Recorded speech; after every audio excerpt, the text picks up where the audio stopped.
En este caso corresponde hablar a los músculos de la espalda, que son estructuras sumamente importantes que protegen a las vísceras de la cavidad torácica. Hemos hablado ya una de ellas bastante importante, la cual sobre todo se le accede desde la cara anterior y lateral de la pared torácica. Las estructuras musculares que se encuentran en la parte posterior básicamente cumplen dos funciones. Una de esas funciones va dirigida a la movilidad de la extremidad superior y la otra corresponde a mantener la columna vertebral erguida, es decir, dentro de ese plano sagital o medial que lo habíamos denominado.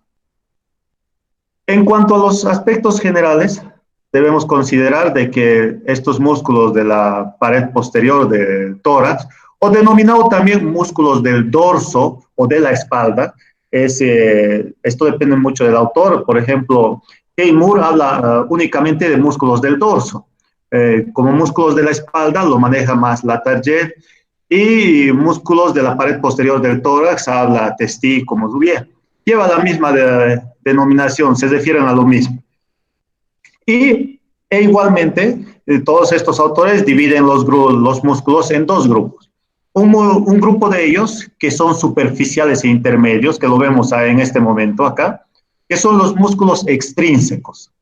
Estos músculos extrínsecos, si bien estamos hablando acerca de los músculos de la región posterior del tórax, estos músculos extrínsecos logran extenderse hacia la columna cervical y hacia la porción externa de la tabla externa de la cabeza, acá como ven en las líneas nucales.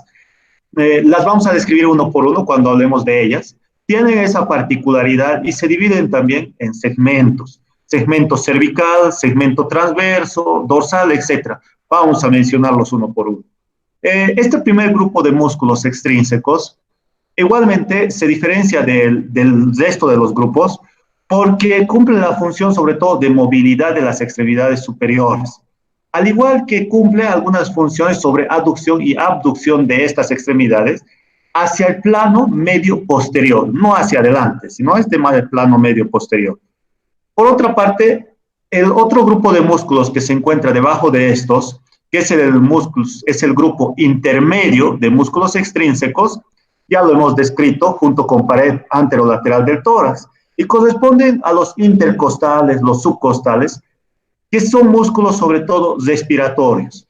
A pesar que no son los principales, estos son más accesorios que respiratorios principales. El principal de estos corresponde al músculo del diafragma. Y en el plano más profundo y pegado hacia la columna vertebral, vamos a encontrar los músculos intrínsecos del tórax posterior. Si bien igualmente que en el primer grupo les mencionaba que son del tórax y alcanzan la región del cuello y el cráneo, estos músculos intrínsecos se extienden por toda la columna vertebral, alcanzando regiones cervicales como región lumbar y sacra. No se limitan a esta porción. Por otra parte, ¿y esto se debe a qué? Se debe a que el origen de estos músculos que como vamos a comenzar a hablar, por ejemplo, los rotadores, los longísimos, el iliocostal, etcétera, tienen inserción no solamente a nivel de las costillas o a nivel de las vértebras, sino que tienen inserción a nivel de los huesos ilíacos, a nivel de las vértebras lumbares, a nivel de las vértebras cervicales, etcétera. Y se dividen en segmentos. Por eso es que vamos a hablar de todos estos grupos musculares que representan básicamente al tronco que corresponde al tórax y abdomen, pero en la cara posterior, debido a esta extensión de sus fibras carnosas. Bueno, aquí están los grupos. Si bien la gráfica permite identificar con colores diferentes el grupo de músculos superficiales, tenemos los superficiales. El principal de ellos en forma romboidal corresponde al trapecio. Este de acá, que se extiende desde las líneas nucales inferiores hacia las vértebras torácicas. Vamos a ver, tiene 3 segmentos. Y fundamentalmente se encargan de, si bien movilizar la extremidad superior, permite la aducción de es decir, llevarlo hacia el plano medio, dependiendo de la función de cada uno de estos grupos. Inmediatamente inferior a otro músculo, que es de este grupo superficial, que es el músculo dorsal ancho, todo esto. Este dorsal ancho no es que se limite al tórax, más al contrario, lo podemos encontrar en el tercio inferior del tórax, extendiéndose hasta la región sacroiliaca, aquí atrás.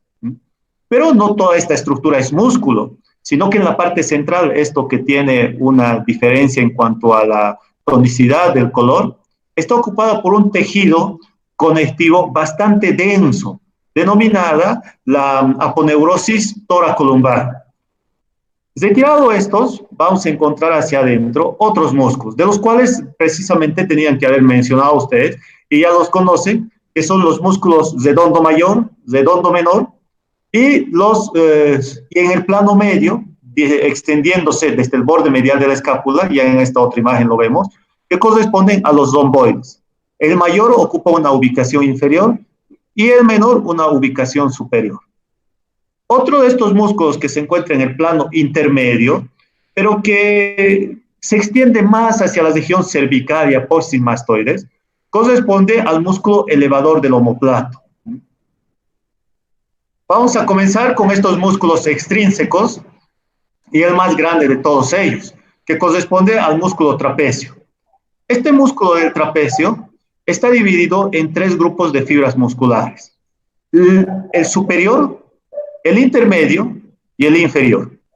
El superior y el inferior tienen la dirección, sus fibras musculares, de dirección oblicua. El superior de arriba hacia abajo y el inferior de afuera hacia adentro.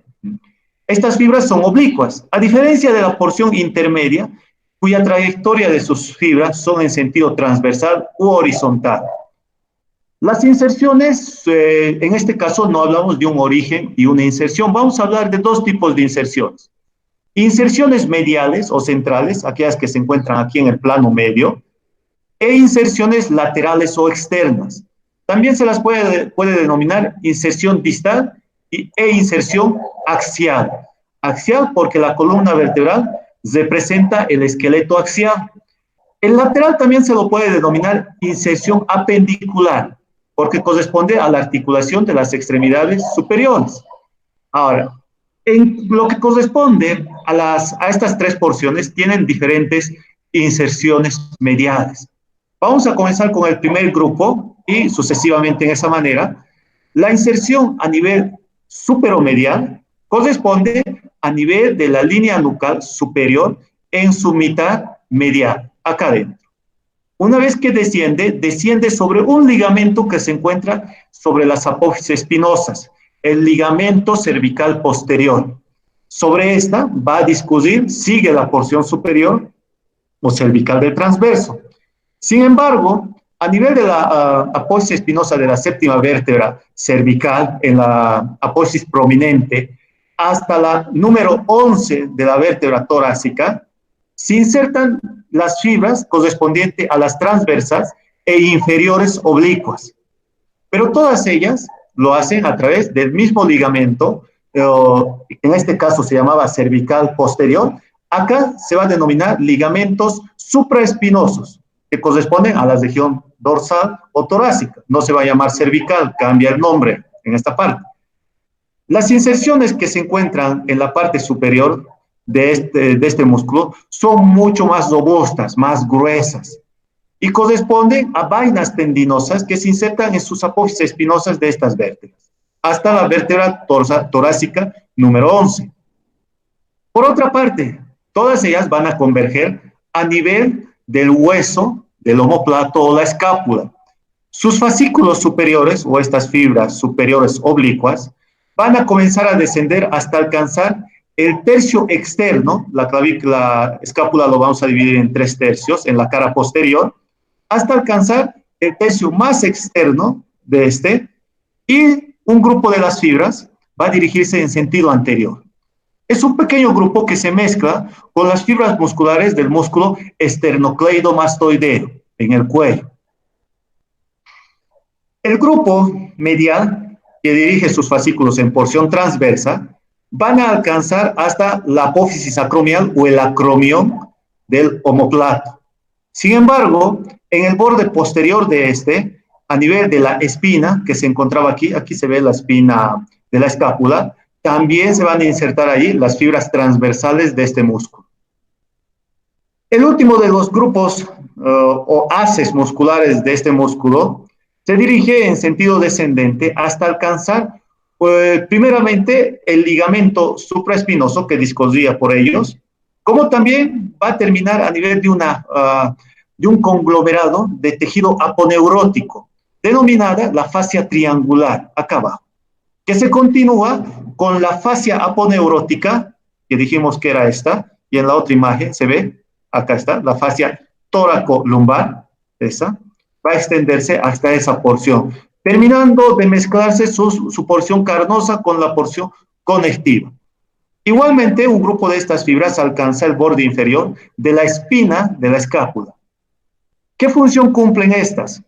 La función es sobre todo aducción de los hombros, llevarlo hacia el plano central posterior, pero esto siempre y cuando funcione más la porción intermedia.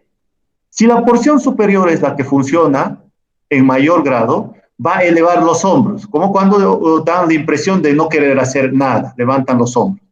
Y la porción inferior desciende los hombros, desciende y los lleva hacia el plano medio. Entonces, dependiendo de cuál de sus grupos musculares cumpla esta función, van a tener cierto tipo de movimientos.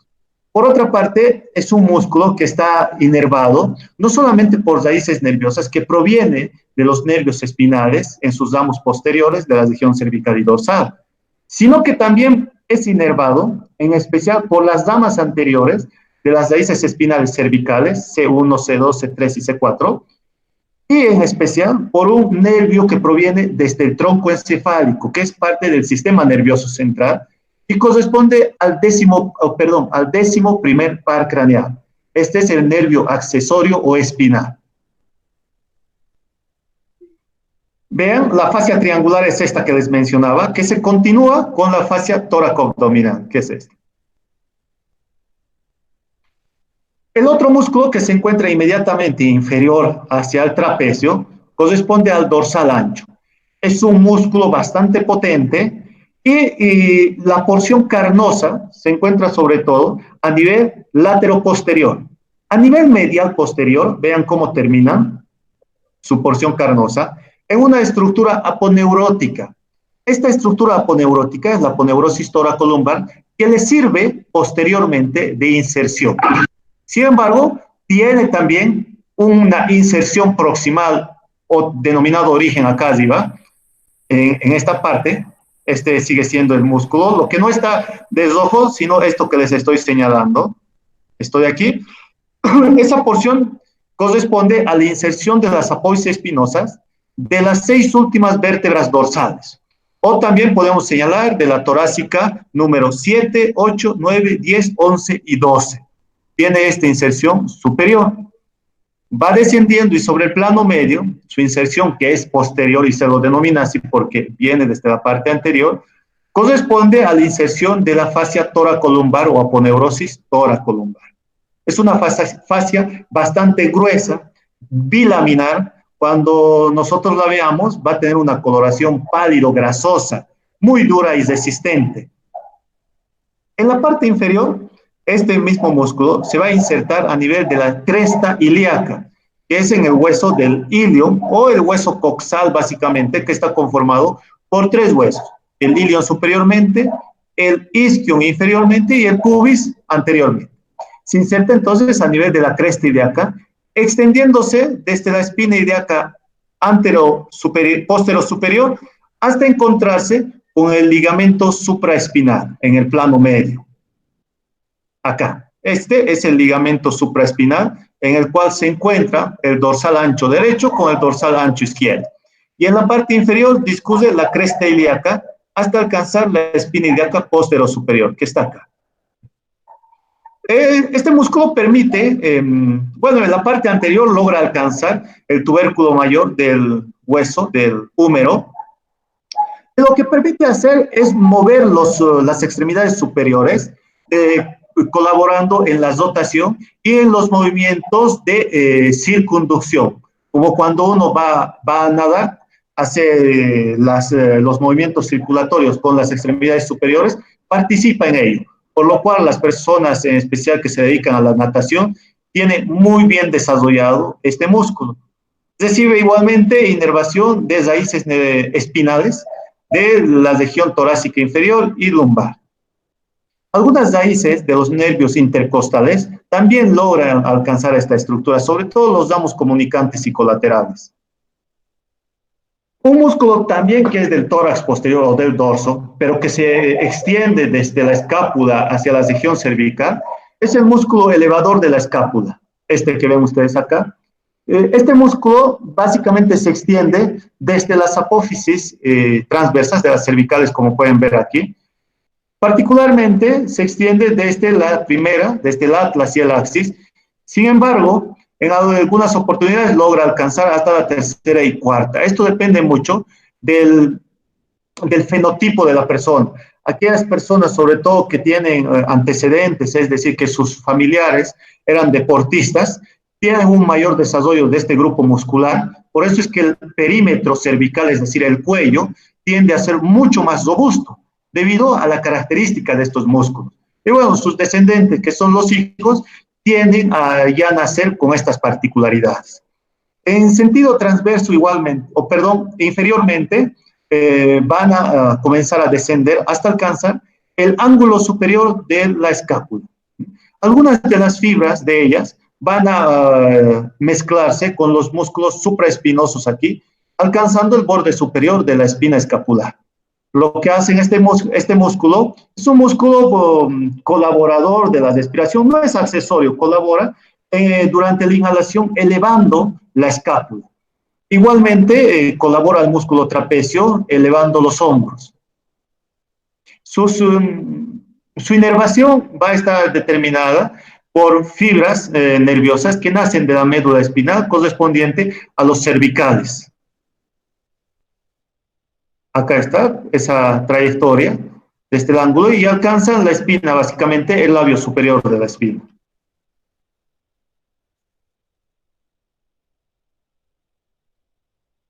Otro de los músculos extrínsecos y que tiene mucha relación con el borde medial de la escápula y que tiene una forma romboidal que le da precisamente ese nombre, corresponde a los músculos romboides. Son dos, uno superiormente bastante delgado, el romboides menor, y el otro inferiormente, que es mucho más amplio, el romboides mayor. Son estructuras musculares laminares, cuyo grosor es de más o menos medio centímetro, y tienen la función de traccionar la escápula hacia el plano medio. Colaboran al músculo del trapecio. Sus inserciones mediales y distales o laterales son diferentes. En el caso del romboides menor, va a extenderse desde los cuerpos vertebrales, desde la séptima hasta la primera torácica, descendiendo hasta el borde vertebral de la escápula. Los siguientes, correspondientes a la inserción de los fascículos carnosos del músculo romboides mayor, se van a extender precisamente inmediatamente por debajo de la inserción de este primer músculo hasta la apófisis espinosa del de la quinta vértebra torácica. Acá, se van a extender por ahí. La inserción de estas no es precisamente tendinosa, como sucede con otros músculos, ni a través de una aponeurosis. Van a dirigir sus fibras carnosas inmediatamente sobre la inserción del ligamento supraespinoso, acá.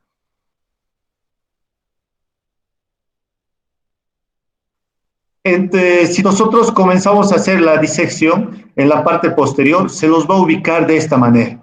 No es difícil de ubicarlos a estos músculos porque son bastante gruesos, macizos y muy carnosos. No tienen tanta cantidad de tejido aponeurótico como es en el caso del trapecio en el plano medio y del dorsal ancho. Pero aún así, con estos músculos se pueden identificar también las porciones carnosas.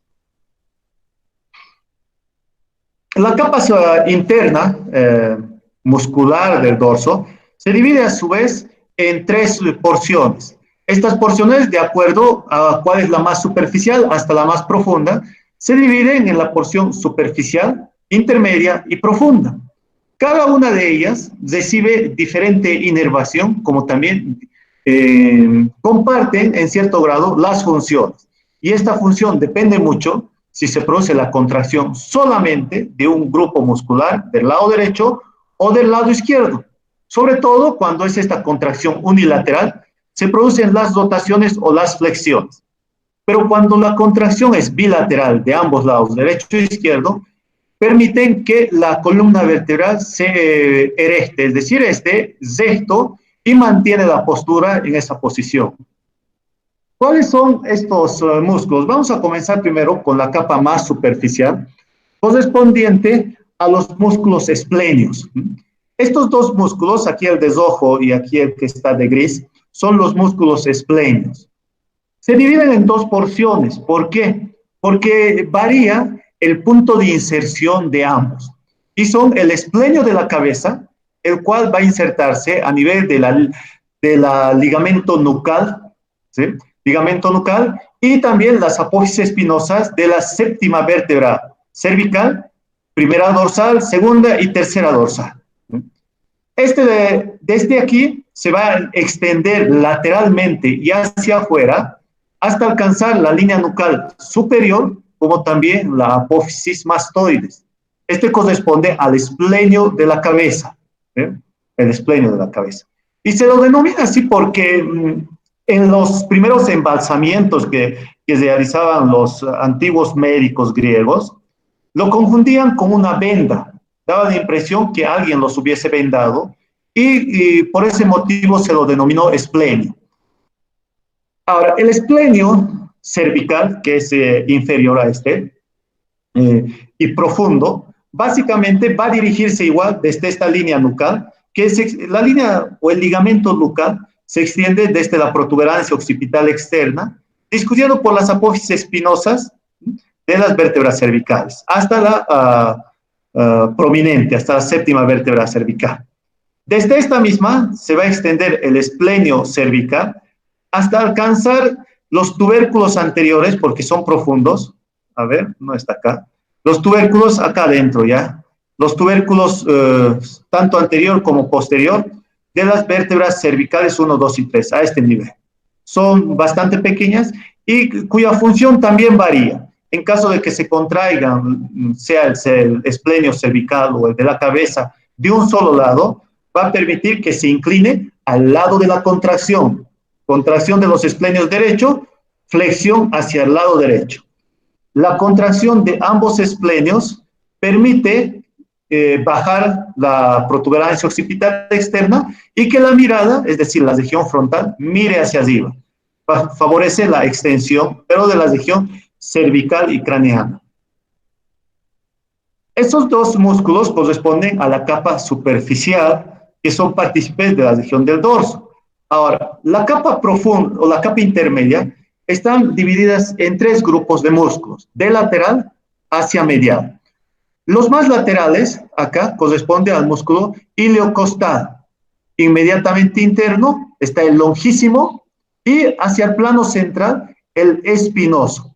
Sucede que estos músculos en la superficie, cuando nosotros estamos en una hiperextensión, estos músculos lo podemos palpar incluso. Si en este momento hacen una hiperextensión de la columna dorsal, van a palpar a los músculos que forman un surco. Primero, el espinoso va a formar el surco medio dorsal, y entre el espinoso y el músculo longísimo va a haber otro surco menos notorio, que es el surco medio. Y entre este músculo y el iliocostal, lateralmente, no es tan notorio en la parte del dorso, sino más en la región lumbar, se van a formar unas fositas, las famosas fositas de Venus, que es mucho más notorio en las mujeres. Ahora, estos músculos son fundamentalmente erectores de la columna y también se los puede identificar porque tienen una gran cantidad de masa magra. ¿Desde dónde van a partir ellos?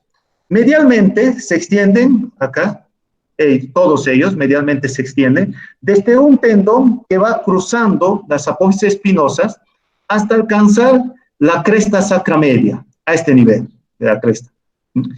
Y es desde aquí donde se pone en contacto además con unos ligamentos que corresponden a los ligamentos supraespinosos que los acompañan. Es de estos ligamentos que cada uno de los músculos se va a extender en sentido superior hasta diferentes segmentos. segmento lumbar, torácico o cervical.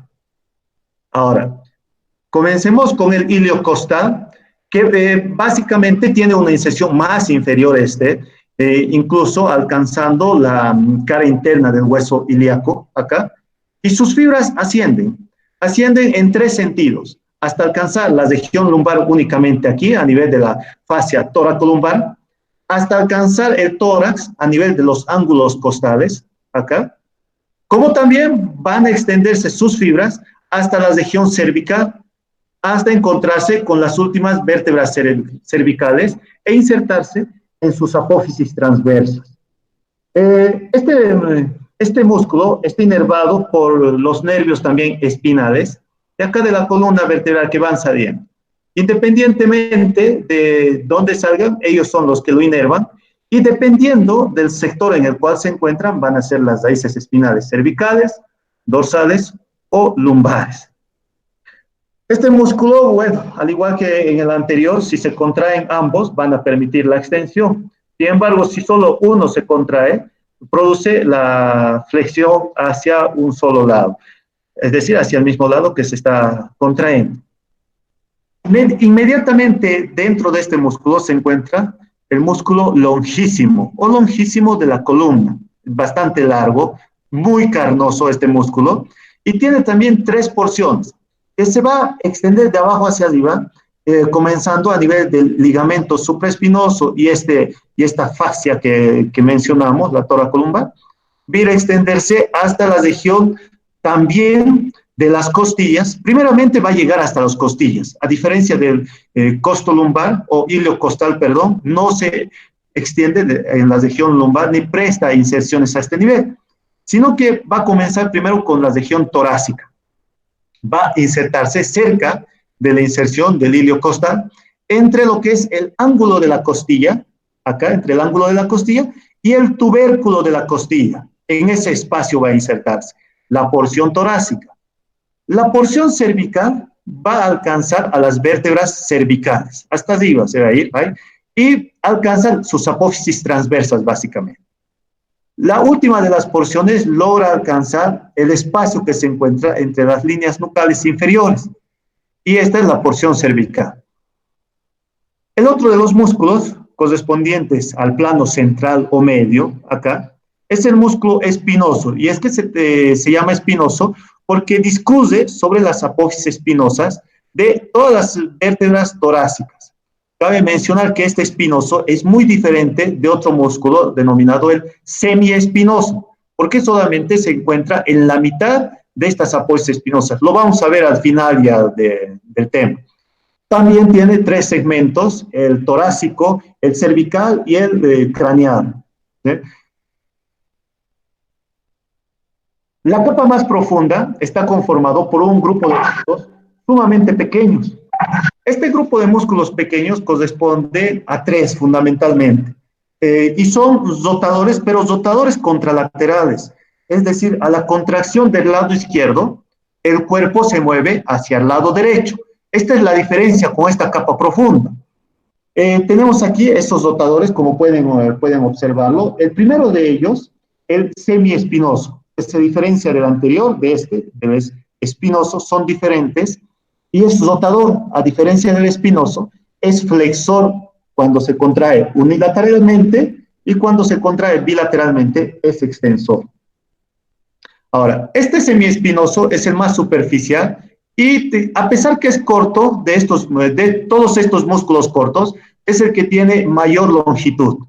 Permite la rotación externa, como les había mencionado, y se extiende básicamente desde las apófisis transversas de las vértebras cervicales, número 4, 5, 6 hasta las 7, y en sentido inferior va a continuarse en todas las vértebras torácicas, permitiendo la rotación contralateral de la columna vertebral sobre su disco intervertebral. En el caso del multífidos, es uno de los músculos más robustos, sobre todo a nivel lumbar, no a nivel cervical ni a nivel torácico, sino a nivel lumbar, es el más desarrollado. El multífidos tiene una forma triangular, y básicamente se se origina a nivel de la cara posterior del sacro, entre su espina y entre la espina ilíaca póstero superior, hasta encontrarse con un ligamento acá, el ligamento erector de la columna. Posteriormente va a ir a dirigirse en sentido oblicuo hasta alcanzar las apófisis espinosas de las vértebras que se encuentran inmediatamente proximal y superior a ellos. Acá digo, desde su apófisis transversa hasta su apófisis espinosa, cursando 2 o 4 segmentos sobre él. Los músculos más pequeños de la porción profunda, correspondientes a esta capa intrínseca del dorso, son los músculos dotadores. Estos músculos dotadores son bastante pequeños y se dividen en dos de acuerdo a la longitud de sus fibras musculares. En el caso de por ejemplo, en el caso del músculo multífidos, que estaba más desarrollado en la región lumbar, estos músculos tienen un mayor desarrollo en la región torácica, están más desarrollados a ese nivel. Cabe señalar que, al igual que el anterior, se origina también en las apófisis transversas de las vértebras, sobre todo a nivel de las vértebras torácicas, que se puede observar en mayor medida. Sin embargo, tanto superior a esta e inferior también encontramos, pero con fibras más escasas. Sus fibras musculares logran pasar hacia arriba, se extienden de abajo hacia arriba, hasta alcanzar una lámina que une las apófisis transversas y las apófisis espinosas, inmediatamente superior al lugar de origen. Es decir, si se origina en esta apófisis transversa e inferior, va a cursar dos segmentos, esta primera vértebra, un segmento, y este segundo, otro segmento, hasta insertarse a ese nivel. Igual que en el anterior, su contracción unilateral permite rotar en sentido contrario la columna vertebral. La inervación de todos estos músculos, por estar muy profundos, corresponden a ramos nerviosos espinales. No a los anteriores, ya que cuando los nervios espinales emergen por el agujero intervertebral, se dividen en dos. Los anteriores van a ir por el espacio intercostal y los posteriores van a permitir enviar unas ramitas hacia todos estos músculos de la profundidad. Otros músculos que son más difíciles de poderlos identificar, y es porque son más laminares y delgados, denominados músculos profundos dorsales menores, porque la función es apoyar a la función de los anteriores músculos, que son músculos principales erectores de la columna. Estos músculos dorsales menores, que son profundos, corresponden a los interespinosos, que discurre entre el borde inferior de la apófisis espinosa superior hasta el borde superior de la apófisis espinosa inferior, inmediatamente en la profundidad del ligamento supraespinoso. Mantienen esa posición a estos y se dirigen de abajo hacia arriba. Los intertransversos se encuentran entre las apófisis transversas, nuevamente entre su borde inferior de la apófisis transversa inmediatamente superior, hasta el borde superior de la apófisis transversa de la vértebra inmediatamente inferior a él. Estos interespinosos, además, son mucho más notorios a nivel de la región cervical y lumbar, y la superficie que ofrecen de inserción a nivel espinal básicamente reflejan sus orígenes. Lo mismo sucede a nivel de las apófisis transversas. Ambos músculos están inervados también por ramos posteriores de los nervios espinales. Su función es colaborar en la rotación a ambos. Los otros son los músculos elevadores de las costillas, que son en número de 11. ¿Sí? El último tiende muchas veces a ser denominado el músculo subcostal y no queda englobado dentro de esta clasificación de músculos elevadores de la costilla. Básicamente se van a extender de atrás hacia adelante, desde el nivel en que se encuentra la apófisis transversa de las vértebras dorsales. Únicamente estos músculos se encuentran en la región dorsal, no en la región cervical ni en la lumbar como en los otros. Se van a extender desde la punta de las apófisis transversas a este nivel y van a dirigirse hasta el tubérculo costal y ángulo de la costilla, acá, en un espacio bastante pequeño, de arriba hacia abajo.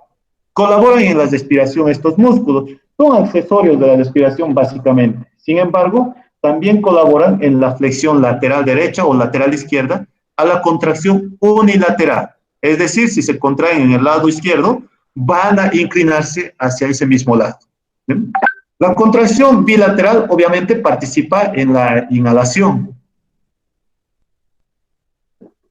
Parte de estos músculos, y es que tenemos que mencionarlo porque corresponde a la extensión básicamente de la columna vertebral, son los músculos de la región suboccipital en el espacio suboccipital. ¿Estos músculos cuáles son? Son básicamente 4. Son los músculos rectos, 2 rectos, uno mayor lateralmente y el recto menor medialmente, y los oblicuos, uno inferior y uno superior.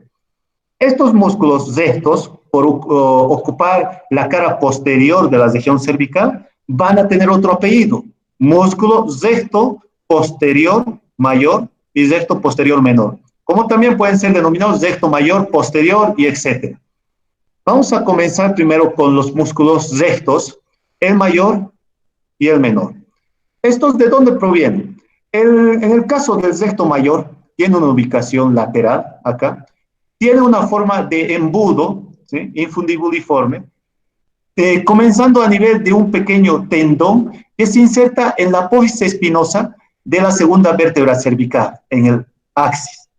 Sus fibras musculares, la porción carnosa, va ascendiendo hacia la línea nucal inferior, pero a la mitad externa, acá afuera. En la mitad interna se va a insertar el músculo recto posterior menor de la cabeza, acá. E igualmente descienden sus fibras y terminan a nivel del tubérculo, en este caso, no tiene apófisis espinosa, en el tubérculo posterior de la vértebra del atlas, acá. Estos músculos, ¿qué es lo que hacen? Estabilizan la región occipital, permitiendo que se mantenga estable y evitan que se vaya adelante o hacia atrás. Son músculos estabilizadores, fundamentalmente, eso es lo que sucede con ellos. Y por otra parte, reciben igualmente inervación de músculos, perdón, de nervios del plexo cervical, acá atrás. Los nervios occipital, el suboccipital, dan sus ramas a estas, que corresponden a la C1, C2 y en algunos casos a la C3. El otro par de músculos de esta región corresponden a los oblicuos, aquí, los oblicuos. Si bien son músculos estos 4 bastante pequeños, se los puede identificar una vez que se reseca, es decir, se va a disecar el músculo del trapecio. Se los retira encontramos inmediatamente al escaleno, perdón, al esplenio de la cabeza y el esplenio cervical o del cuello, se los retira, inmediatamente los observamos a ellos. En el caso de los oblicuos, donde uno termina, comienza el otro. Por ejemplo, el músculo oblicuo inferior de la cabeza tiene la misma inserción u origen, inserción medial u origen, a nivel del tubérculo posterior de la segunda vértebra cervical, en el axis. Y se dirige, tiene una trayectoria muy corta, hasta la apófisis transversa de la primera vértebra cervical, al atlas. Pero sucede que el atlas, en sus apófisis transversa, presenta 2 tubérculos, un tubérculo anterior y un tubérculo posterior. Es en el tubérculo posterior en el cual va a terminar por insertarse lateralmente este músculo. Es a este nivel donde comienza el siguiente oblicuo, que es el oblicuo superior. El oblicuo superior entonces se extiende desde la apófisis transversa de la primera vértebra cervical del atlas y va ascendiendo a 2 porciones. Asciende hasta la línea nucal inferior, una de ellas, y la otra porción hasta la línea nucal superior, ocupando ese espacio que se encuentra entre ambos.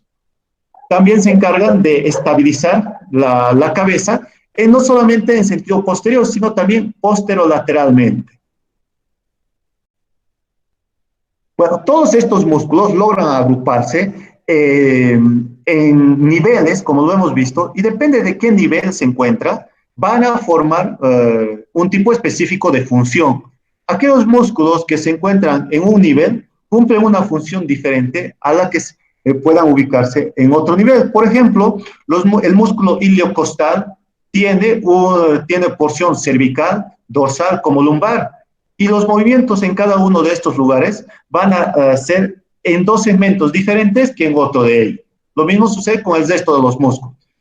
Es debido a esto que se los ha agrupado de acuerdo al movimiento que producen, se los va agrupando en niveles, nivel cervical y nivel toracolumbar. A nivel cervical, los movimientos que se producen a este nivel son fundamentalmente 4, aunque en realidad son 5, y vamos a saber por qué. Por ejemplo, los movimientos de flexión, los movimientos de flexión dependen mucho de la contracción de ambos músculos a cada lado del plano medio.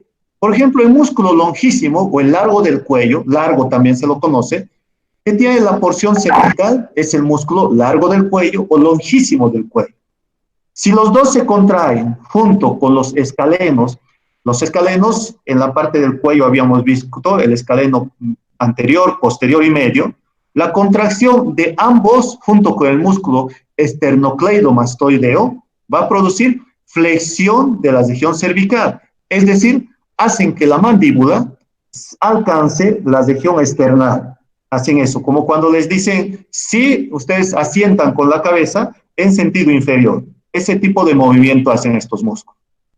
El efecto contrario de ellos, es decir, llevar la cabeza hacia atrás, es la extensión. Y aquí también van a participar otro grupo de músculos.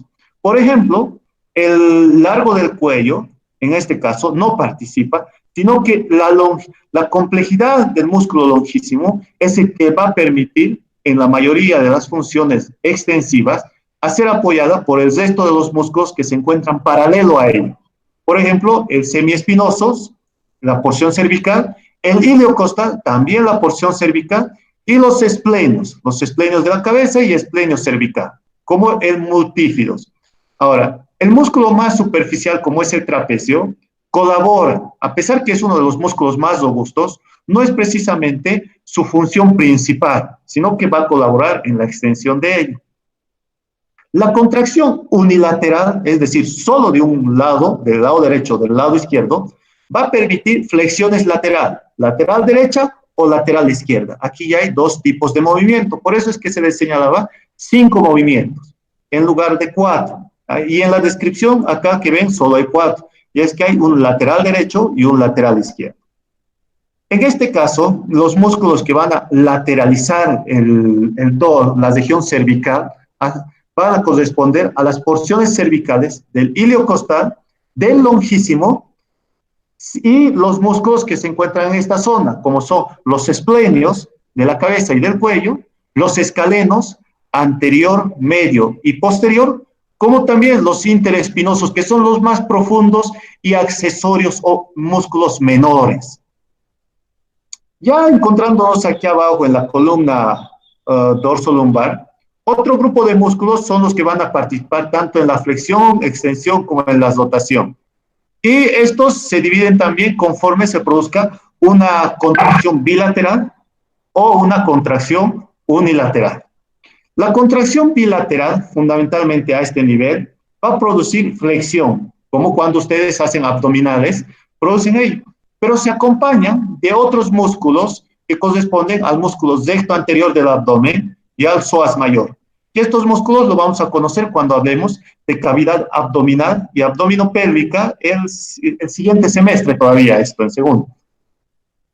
El que causa la función contraria a la flexión corresponde a los músculos que paralelos y que forman unos surcos acá atrás de la columna, que son el músculo erector de la columna, el multífido y el semiespinoso. Pero el semiespinoso, no la porción cervical, porque este semiespinoso en la porción cervical produce también extensión, sino sus porciones torácicas sobre todo. La contracción unilateral de ellos permite que puedan inclinarse hacia el lado derecho o hacia el lado izquierdo, la porción toracolumbar. ¿Cuáles son estos músculos que participan en esa función? Son músculos tanto dorsales como abdominales. Entre los dorsales encontramos al iliocostal, al longísimo y al multífido. Las lumbares o lumboabdominales corresponden a unos músculos que provienen o que se dirigen desde esta porción posterior hacia delante de la pared abdominal. Y son los músculos oblicuo mayor y oblicuo menor, denominado también oblicuo interno u oblicuo externo. Y va a colaborar a este un músculo en forma cuadrada, que se llama el cuadrado lumbar.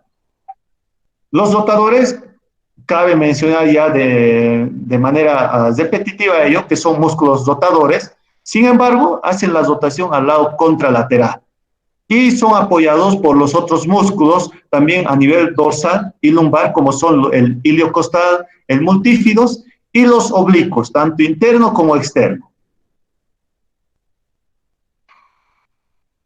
¿Cuál es la función principal de estos músculos que hemos estado mencionando? Es mantener la columna vertebral dentro de su plano anatómico correcto. Este plano anatómico correcto permite que la columna mantenga esas curvaturas que habíamos visto en columna vertebral, esa cifosis, lordosis lumbar normal.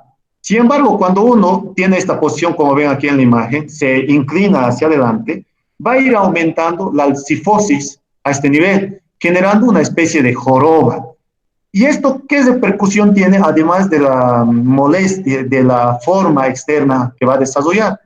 Sucede que en esa posición, que es en realidad un vicio de posición, es decir, es malo realizarlo, agacharse es malo, va a permitir que los músculos que se encuentran paralelos a la columna vertebral comiencen a ser hiperestimulados y se cansen. Por ese motivo es que les duele la espalda, el dorso o el cuello. Cuando uno está sentado y se agacha, o cuando está de pie también y tiende a curvar la espalda, va a hacer que hiperfuncione esos músculos, desgastándolos. Y lo segundo, esta función de contracción permanente muscular permite que finalmente se adapten a ello y va a ser difícil que la persona tenga una posición erguida, ya que la posición erguida es la posición correcta, anatómica, no simplemente por fines estéticos, sino también por temas de salud. Esta inclinación, comúnmente las personas que tienen problemas cardíacos o respiratorios lo presentan. Se inclinan hacia adelante porque en esa posición de flexión, el músculo del diafragma, como los músculos intercostales, tienden a trabajar mejor, pero lamentablemente dañamos a los músculos dorsales o erectores de la columna. Por otra parte, como su nombre lo dice, son músculos erectores, mantienen la columna vertebral recta. Estos músculos no están hechos para que ustedes se agachen. Si ven un objeto en el piso, ustedes tienen que flexionar las rodillas. Esta estructura sí ha sido para diseñar, para flexionarse y levantar los objetos del piso. Pero como a algunos les da flojera, no flexionan las rodillas y lo que más fácil hacen es doblar la columna, les va a producir alteraciones, ya que este músculo, uno de los más grandes músculos que se encuentra aquí atrás, junto con el dorsal ancho, es el cuadrado lumbar.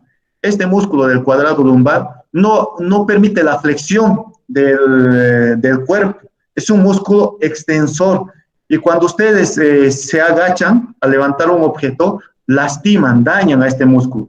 Por eso que las personas que levantan objetos pesados y no doblan las rodillas, no las doblan, tienen dolores de espalda en la noche. Y es porque están sobrecargando a este músculo cuya función no es la de flexión. Por otra parte, los músculos también de la región permiten estabilizar al esqueleto. Acá, estabilizarlo fundamentalmente cuando uno está en bipedestación o sedestación, es decir, cuando uno está de pie o cuando está sentado. Permite que se mantenga erecto y dentro del eje longitudinal anatómico. Lamentablemente, muchos estudiantes, así como ustedes, cuando se encuentran en una clase, por ejemplo, presencial o tal vez en este momento, se apoyan sobre su mano derecha, sobre la mano izquierda, o se inclinan al lado izquierdo, lado derecho, o doblan la cabeza. Esos son vicios posicionales que, si bien no causan problemas de manera inmediata, van a causar problemas más adelante. La famosa tortícolis es una de ellas, y el lumbago. La tortícolis es cuando ustedes duermen mal, con la cabeza en una posición inadecuada, cuando se ponen dos almohadas, o cuando duermen sobre una estructura sólida, irregular, como encima del escritorio, de la mesa, cuando están estudiando. Les va a causar dolor a nivel del cuello. A eso se llama tortícolis. Y a nivel de la región lumbar, cuando no se van a agachar, hay algunos que van al gimnasio o hacen deporte y en lugar de flexionar las rodillas, lo que hacen es inclinarse y levantar con la espalda. Cuando están levantando con la espalda, están sobrecargando y están dando otra función a un músculo que no ha sido desarrollado para ese tipo de actividad. Finalmente, pues estos músculos son músculos bastante interesantes en el hecho de que cuando uno los sabe utilizar, desarrollan en gran medida. Sobre todo en este último comentario que les hacía, cuando van al gimnasio, por ejemplo, la región anatómica que más rápido logra desarrollar una persona, en especial el varón, es la espalda. La espalda es lo que más rápido desarrollan porque estos músculos son sumamente carnosos. Y también lo más fácil de desarrollar son los pectorales. Pero esto está sujeto a un tipo de alimentación también específica. Cuando veamos, por ejemplo, extremidades inferiores, como también